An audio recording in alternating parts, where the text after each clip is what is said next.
everybody, Scuffy here, and we've got ourselves a little bit of actually, we've got ourselves a lot of updated information, action taking place, going on right now. First off, if you can tell by the floating hand cursor item, I'm actually doing this one here.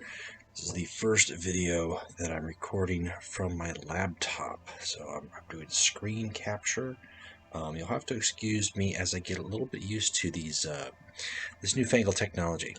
I'm used to doing everything on the phone, and for the first time I am not doing that, so I've got to get myself a little situated, figure out the camera if necessary, as well as making sure that audio, everything else translates well. But that's not what we're here to talk about. Really what we're here to talk about is the update that went live today. It's 100% about the Iron Hands. The Iron Hands received a substantial patch update to a large portion of the cards in their card pool. So these are going to be some very interesting cards, and as well as that, before I uploaded this just about 2 hours ago, it looks like they added a patch to fix some of the changes that were going on here with a couple of these cards. So that's kind of really important, because one of these cards I'm really excited about.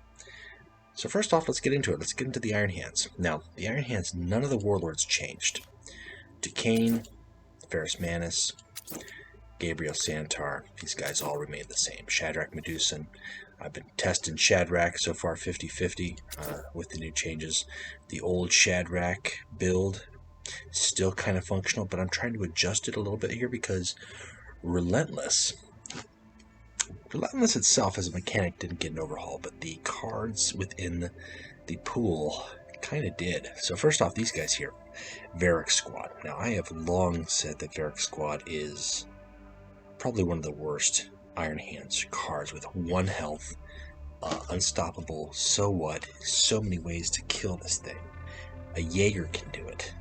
It's so easy, a Jaeger can do it. But now they got this Relentless, create a Varric Squad in your hand. So it's a little downside is that it creates it in your hand, so you still got to play the troop. It's not quite Farron's Militia from the Imperial Army cards, which obviously puts one into play and costs less. I would like to have seen that make it a little bit better, but I mean, it's something. It's something that your opponent has to respond to. Now they have to deal damage to this guy to get rid of him. Now, granted, there are a lot more Warlords with abilities that don't generate damage. We're starting to see a lot more of those. We just saw Ferrith Redloss added to the game, so I'm happy for that. And I think he can easily deal with these guys here, so it's not a big deal, but it's something, right? This squad was not fantastic. It's slightly more or less fantastic, if that makes sense to you. Helmet Squad. These guys used to be 3-4, and that was it. And now they're a 2-4, but they have a Relentless to gain +1/+0. So potentially they could become a 4-4, or if you've got various ways to pump up their health, they could stay a little longer. They're still unstoppable. That's nice. There's something good there. Dara Squad. Now these guys got changed here, because their Relentless before was just give +1/+1 to your friendly vehicles. And now they've got Rally and Relentless give +1/+1 to another random friendly troop, which is great, because these guys were always that kind of troop where it's like, all right, I'm going to play them, and I've got to have a vehicle alive, and I've got to play them, and they both have to survive for me to benefit anything. Dara Squad was kind of all fluster, no muster. But now he's got something. If he comes in, he's going to pump a troop, and then he's going to stay alive, and he's going to pump another friendly troop. Now, granted, his Rally is a random friendly troop, so you're not going to be able to decide that. So keep that in mind. But if you've only got 1 troop on the board when you bring him in, then he's going to do work for you. I like that. That's a solid improvement for this card. As much as people aren't playing Dara Squad, I think Dara Squad is worth playing at this point. I was playing it in my Duquesne deck for my Relentless challenge. I think I'm going to keep him in there, because I'm going to rebuild that Duquesne deck. Okay, so Xeris Veterans. Now these guys here, this is This is the correct wording, but the patch recently just fixed this, because what was happening earlier today is Zary's had this rally trigger the Relentless ability of a friendly unit. That can include your Warlord. Your Warlord who might have, I don't know, 2 servo harnesses and a Medusan carapace on him, and who knows what else that you might have given him over the course of a turn. Forge Complex, there's a lot of things that you can give your Warlord Relentless X, and now he can trigger that. He can also do that on your troops, which is fantastic. But earlier today, that was not triggering. It wouldn't allow you to target your Warlord. So just a couple hours ago, they fixed that, which is good, because that's as it's intended. It's intended to actually affect your Warlord. So these guys are going to be going in every Iron Hands deck, whether you like it or not. These guys are going in, and you can expect them basically to be a guaranteed pay 4 to put a troop on the board and heal your Warlord 4. And if you're Ferrus Manus, who has gone into the Gorgon, and he's got Relentless heal 1, right? Then guess what? He's gonna pump up his attack, and he's gonna heal 1, and he's gonna heal another 4 because of his servo harnesses. These guys are just, oh man. These guys for a common, that's value. That's actually a really good change.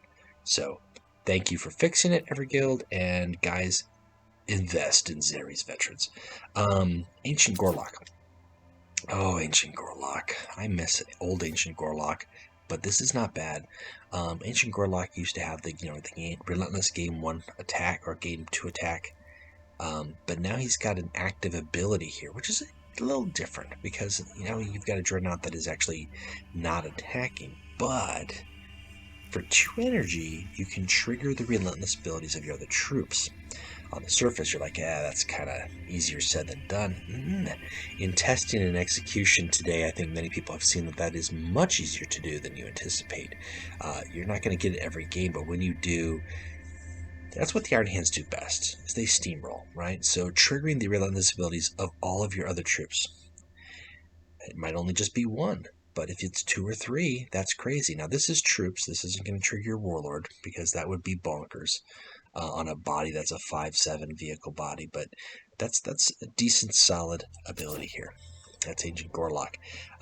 Ancient Brantar, this guy got changed to a 6/6, so he had 5 health. Now he can withstand a crack grenade. Nothing fantastic to write home about, in my mind. Warlock Terminators. Relentless heal 4. I think before these guys were they were a 6/7, and Relentless heal 2, I think it was. Now they're a heal 4, and they're a 6/8. So that actually puts them, arguably, it puts them on par with Sardarian, right? Sardarian, same cost, same stats, different ability. This guy's got a shield and a battle honor, whereas these guys don't have a shield, but they have the potential to heal pretty gnarly damage every turn. So that's an improvement. It's a justified improvement, and whether or not it's effective, I'm not going to dispute that.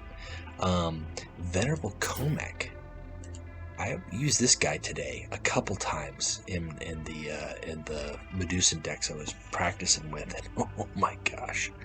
So first off, he's got Relentless heal 5. So you think healing 4 is one thing. How about healing 5 on an 8/8, and then a battle honor triggering the Relentless abilities of all your troops? So he actually takes Ancient Gorlok to the next level, because his is a battle honor ability, and it's free because he's going to be attacking, as opposed to a Dreadnought who's not attacking and paying 2 energy.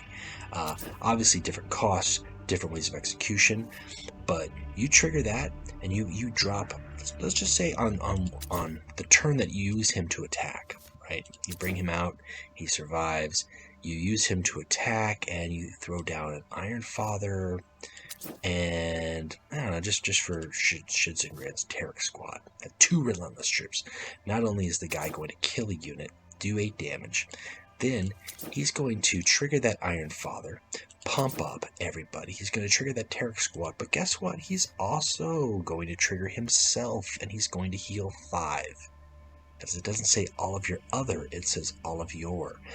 So once he gets going, he's a beast. He's a monster. It's pretty gnarly, and that's actually a really strong fix. Really strong improvement. Yeah, I'm not going to hate that. A year and a half ago, I think maybe even 2 years ago, Venerable Comec out of the blue got a random buff that nobody asked for, and it was not great, and nobody played him following it. And this one here, he's going to get play. At least from me. He's going to get play. Now, Iron Father did get changed from a 7-8 to a 7-7. His ability is still the same. The Rally and Relentless give +1/+1. So that hasn't changed really, but the stat wise has. His cost has stayed the same. Tarragon. Oh boy. So this got buffed up to deal 7 damage instead of dealing 5 damage to a random enemy. Now, take that into consideration when you've got troops that are coming in and triggering the Relentless. I'm just going to deal 7 damage at the start of my turn, and I'm going to play this guy, and I'm going to deal another 7 damage, all before you actually use Tarragon to attack with. This is going to feel like a beastie, nasty tank for once, so that's really cool. Heavy weaponry gets a pretty decent change here in terms of before it was like give +2/+0 to all your vehicles. Now it's create a copy in your deck of all your vehicles in hand and play, so that's interesting. It's kind of a way to replenish your deck with 2 or 3 vehicles, depending on where you're at in the game. If you've got a bunch of the Dreadnoughts and Tarragon out there, or maybe you're running with a bunch of Voraxes from Mechanicum with Medusan, which is kind of how I'm rolling with them. There's nothing wrong with that. Or even low, Chimu. You've got a couple of vehicles who have got low health. You're going to be sacking them on your turn. This actually has got a couple of applications. First off, you're getting cards back into your deck. That's cool. You can always get them in play. It's also putting copies of whatever's in your hand that you haven't played yet to allow you to combo maybe. Maybe you'd like to have 2 Voraxes in your hand to use. You're going to get another copy in your deck somewhere. But it also just helps out the long game of the Iron Hands. Anybody who's played the long game of the Iron Hands, when I'm saying you turtle up like a Centaur and you've got the double servo harnesses, and you're drawing your cards, and you're doing your little tiny pings with Medusan Carapace and your Warlord ability, and you're just enduring the storm. And then you get to that end game scenario, and you've got 2 or 3 cards in your hand, and you've got no cards in your deck, and your opponent's got 2 or 3 cards in their hand. They've got no cards in their deck. Well, now you can add an extra maybe 4 or 5 cards to your deck that are just going to be beefy vehicle troops. Now, is this going to see play in every deck? No, I think you'd have to really build your deck specifically to use heavy weaponry. But if you're looking to build a vehicle deck and use cards like, I don't know, this card that never gets played that we fought and bled for, where is it? Tank Warfare. Why not? Why not? It's something. Head of the Gorgon. This is a huge change because before this would just it gave flank to all vehicles in your hand, I think it was, and it cost 3. Now it triggers the relentless abilities of your troops. All your troops. So take Dara Squad. That's a random effect. Okay, yeah. Take Varric Squad, which is a triggered target. How about you just pay 2 and you just do that across the board? Now, we've already talked about what it's like to have Tarragon fire twice. What if he fires 3 times before attacking? That is a very sound strategy, and also I love this artwork. Now that I'm looking at it with this new laptop screen, I can actually see it much more clearly. Wow, it's nice. I love heavy bolters. Guys, heavy bolters are the best. I don't care what you say. Plasma cannons can jump out a window. I don't like the way las cannons look. They're too cumbersome. Nothing says beef like a heavy bolter. And sidebar, I'm just going to show you one of my favorite heavy bolters. That's right. That just looks beefy. I like that. I like how somebody's getting that like point blank. They're getting 2 heavy bolters, just point blank. There's no love lost there. So besides that random sidebar, head of the Gorgon. Wow. That's good. Now, here's where it kind of gets confusing, and I'll try to explain based off of the way I see it. And I could be totally wrong. The hammer went up in cost. The hammer cost 7, now it costs 8. It does the exact same thing. It hasn't changed a whole lot. So why does it cost 1 more? A lot of people are confused by these updates, guys. A lot of people are confused by the updates. Some are, at least in the Discord today, I think it's more knee-jerk reaction. I don't think a lot of people have actually spent the time yet playing or changing their decks to see how things are going to play out. But the game has shifted dramatically before this update. The game has shifted dramatically for the Iron Hands. They were not in a position to benefit from these early guys as well as they could, and the game, especially with additions such as Desperate Defense, which just changes the entire layout of the game, right? Putting in 2 plays, I mean, your opponent can pay 10 energy and they can get 2 gnarly troops, and then they've got Frontline, and what's the best thing that they've got? They've got Legion's Pride. Same exact cost, but it's random and you're drawing 3 cards, and you might give them Frontline. Okay, I mean, it's a little bit different. It's a little bit more specific. Kind of the same effect. Well, the Iron Hands are in a different spot now.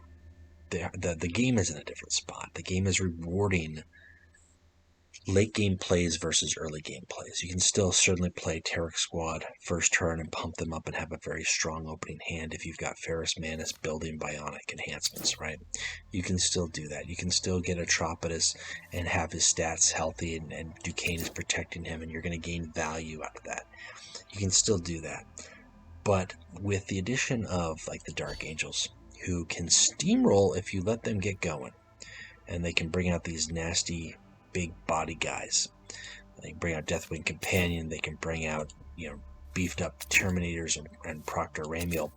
What is an Iron Hand supposed to do who then wants to play Captain Vargas at 5 and he's understated?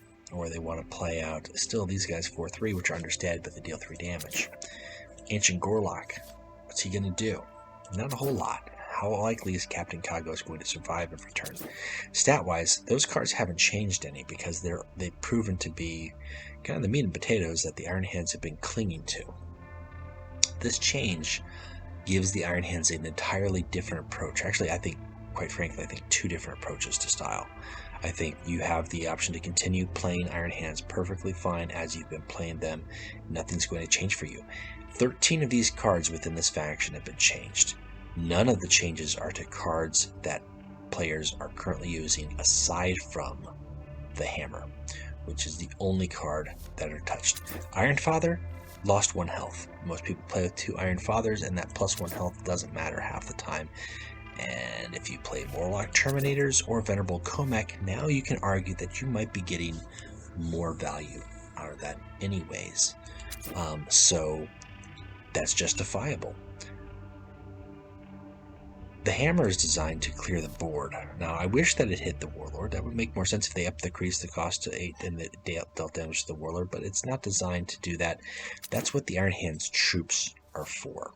That's how the Iron Hands win the game, maybe with a late game Ferrum if they've got nothing else left to do.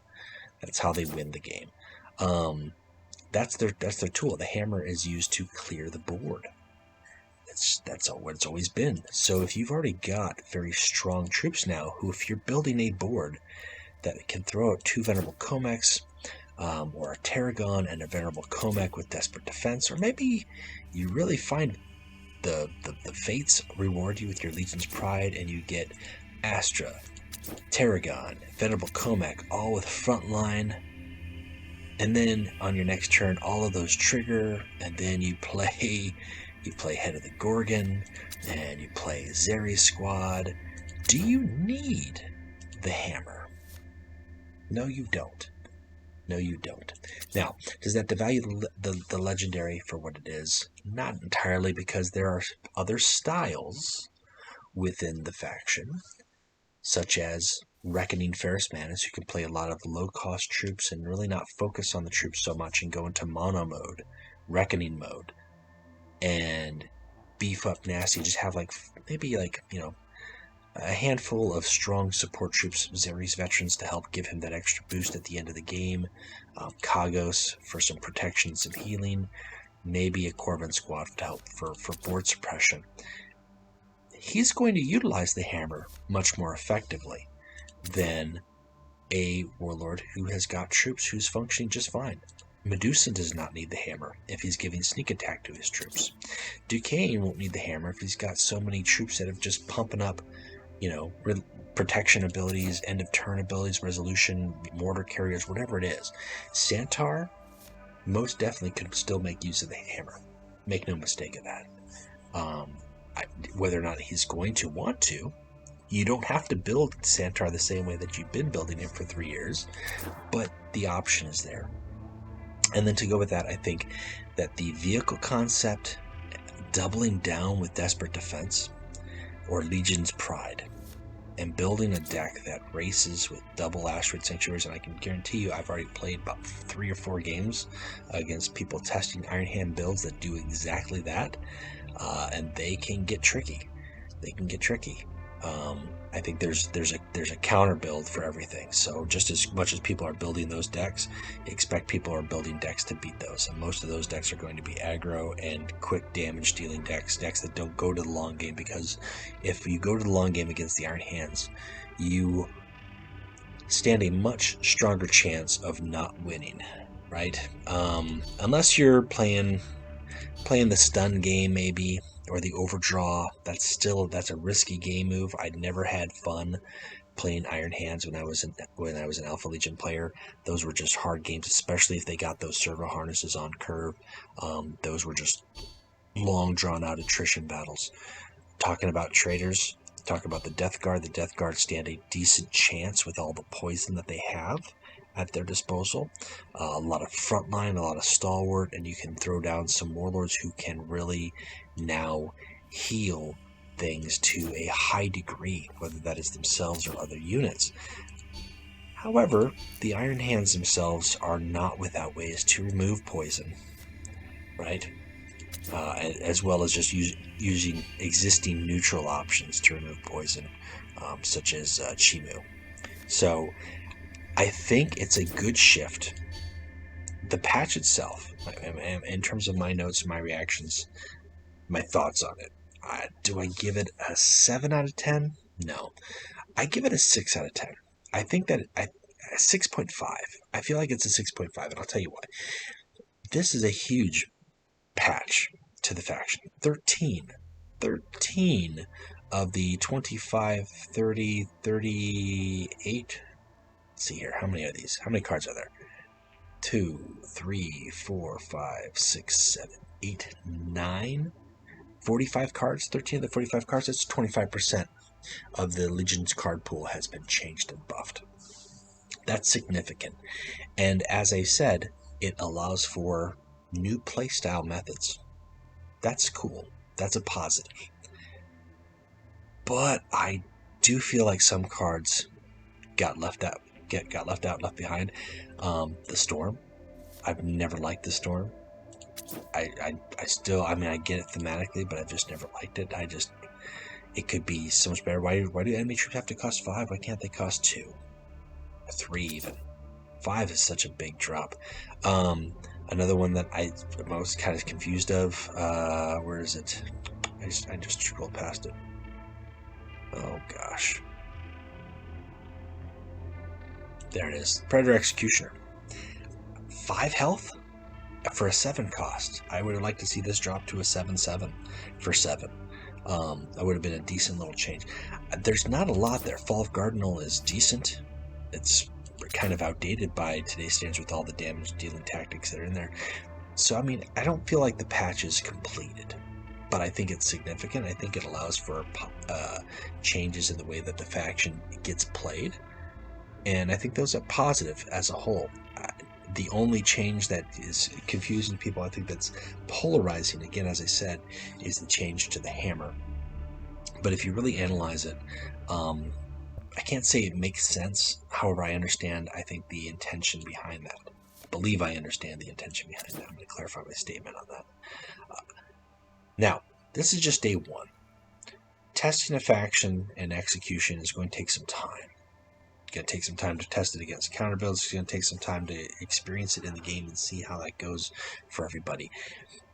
Everybody who's got a reaction on the first day should take some time, build a few decks, play some games. See what you like, see what's changed, play your decks differently. Then play your decks the way you were playing them before.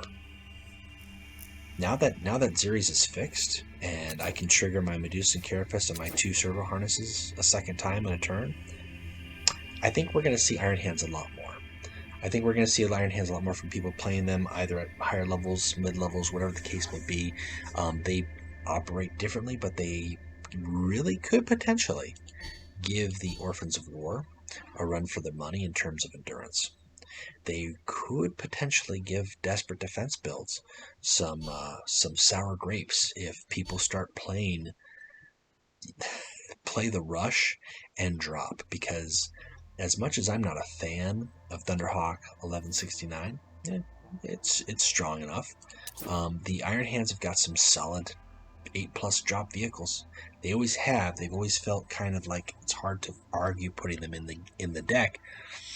But now that you can put Tarragon out with the supply lines and the same turn drop a Xeris Veteran, maybe with a drill sight, it's possible. Drop these guys, they deal 7 damage. Then on the next turn, they're going to deal 7 more damage. It's just nasty. There's so many more potential combos there. They are all late game combos, though. So there's if that's your style of play, maybe you'll find that you enjoy it more. But you've got to test it out. You've got to really test it and see. Let me know what you guys think. Again, I give it a 6.5. I know a lot of people think, oh, this is kind of not the greatest buff. It's not the greatest buff, but it actually is very decent and significant, and I don't have complaints. I think I would have liked to have seen some changes to the Warlords to add to it, but not necessary. Not necessary. I think all the Warlords have always been very decent, very solid. So why, if it ain't broke, don't fix it. No, if they're working fine and really what they needed was troops to function differently, then let's give it to them. And I think these buffs did give it. I think we just need to test it out and see, and come back in a couple weeks and say, wow, yeah, we're right. Death Guard are new in the health, and Iron Hands are new on the Relentless, and what else can we expect to see in the game? I think these things are going to give some people some fun things to build. I know I'm going to be rebuilding my Amadeus Duquesne Relentless Challenge deck to actually be just a Relentless standard deck, because I do like the changes to some of these cards, guys, and that's just going to be gnarly. So let me know what you think. Let me know what you think in the comments below. If you haven't subscribed, if you like this news, information, updates, please subscribe. Pass on the word. Spread the word to your fellow lodge mates, players, friends. More subscriptions, just the better. I can spread this news and reach people and give them some insight into the game, get people stoked. So while we're on that, I want to talk about this Unrest on Caliban event. Galadin. This art is really cool. I like this image for the Warlord. I gotta give it up though. I really want Mirror Astalin in the game, and I say that not because I like him as a character. I hate him as a character. He is the Dark Angels version of Erebus in my mind. But I think he warrants it. He's a deserving enough character. He was very key in the events that went on Caliban, so I'd rather see him in the game as a 4th Warlord than I would Galadin. However, both these guys have got great abilities. They've got great art. This I think is actually from a book art or a Visions of Heresy, whereas Galadin looks like it's an in-house art, and they both look phenomenal. We're fighting for that next. We're going to give a shout out to Trader's End, taking first on the last event. I normally don't do this, but I really want to shout out Brotherhood because you guys gave us a good fight there the last 2 days, fighting for first, valiant effort, and I think just in the last like 7 hours we pulled ahead and we locked the lead. But Brotherhood members, good playing, great times, enjoyed it. I think if you aren't aware, top 10 lodges in this lodge event will receive that 4th Warlord. So if you want to get Mir Astalin, if you don't just want to add him to the game, or you want to add Galadin to the game, play it, get your lodge hyped up there, and get in that top 10, and you can get a copy of them in your crate. Now, I say that because I've got Red Loss. I've got Ferrith Red Loss, and I've been playing around with him really more than the Iron Hands today. And I don't have anything fantastic just yet for him, although, where are we at with him? How are we looking? Yeah, I'd say that's fairly decent. And I'm missing 2 legendaries for the Dark Angels, one of them being Romuel, which I think is really critical. But I'm happy to see him added to the game.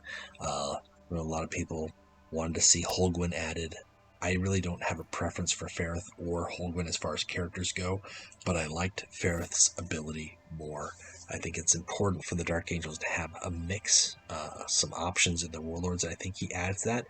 And as I said, especially if we're going into Iron Hands and cards like Varric Squad, Varric Squad, I really think an ability like that is kind of key. It's random, it can deal with duplicitous, it can deal with stealth, it can deal with some things. Yes, it may not always get what you want, but you can help design that a little bit if you do some better deck decisions.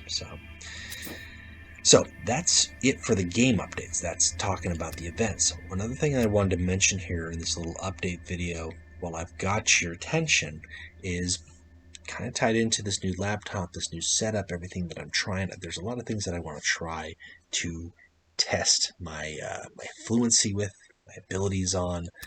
I'm not going to lie, I am not tech savvy. I have to look up YouTube videos sometimes on how to download X program or use X program effectively. I'm not ashamed to admit it. I'm sorry, that's just the way it is. I come from DOS, and DOS was complicated enough for me to learn, and you think, hey, you can know DOS, you should be able to understand how apps and Windows and all that stuff, yeah, it's supposed to work because I paid for it and it's technology. That's all I know. I am like the Space Marines are to technology and the Tech Marine to Mars, as opposed to like a tech priest. Like I want to bang on it, fix it for me, have it working when I go to battle. That's what I want. That's what I expect. I expect everything to run efficiently. I don't want to be the one to have to fix it. Sidetrack, all that aside, what I'm trying to say is I'd like to get to do some player engagement. So I'm going to try to do some stuff with my lodge in our Discord. I'm going to try to see if I can figure out how to do some streaming on Discord, some screen shares, maybe some deck tech clinics as well. I'm going to try to do maybe some live video on YouTube. So just stay tuned. Let me know if there's anything that you'd like to see. I've had a couple people shoot me some messages as far as decks or ideas that they would like to see engaged. Modrum. I had a player ask about a Modrum build. Challenge decks. I've had some people ask me. So those are things I think might make it easier and quicker for me to respond to those types of inquiries, as opposed to having to record and edit a video on my phone, which is what I've always done. Usually leaves me less time during the week to record, where if I can just stream and engage the players directly and do that over the course of an hour, I think that might be beneficial. So I'm really looking forward to using this technology and assisting and just engaging the community more. So if there's anything that you want to see with that, please feel free, put the comments, put your suggestions in the comments below. I would really appreciate it. And I think that's just about it. Really quick shout out. We are at the halfway mark, guys. If you have not submitted for the deck list contest, for the January deck list contest, do not forget the theme is Rebirth. The theme is Rebirth. So you're going to submit a screenshot of your player profile, and then you're going to give me a screenshot of your deck, and then and then we're going to go in and give it a good name. whatever meets that theme for Rebirth. Pricing again significantly changed. First place gets 1,000 gold, second place gets 500, third place gets 300 gold. That goes a long ways to buy crates, especially if you're a newer player and there's a lot of cards that you need from a certain faction. So you've got until the 25th of January to PM me on Discord or on Reddit. I'm looking forward to getting those submissions and handing out some gold, getting some prizes going. So thank you guys for checking out. I hope the updates were to your liking. Let me know what you think. Again, I'm looking forward to hearing what everybody thinks, because earlier today, I got to admit, the question I had was, does iron rust with salt? Because I could swear that there was a lot of salt rusting on these Iron Hands balance patch updates. Alright guys, until next time, keep playing Legions, and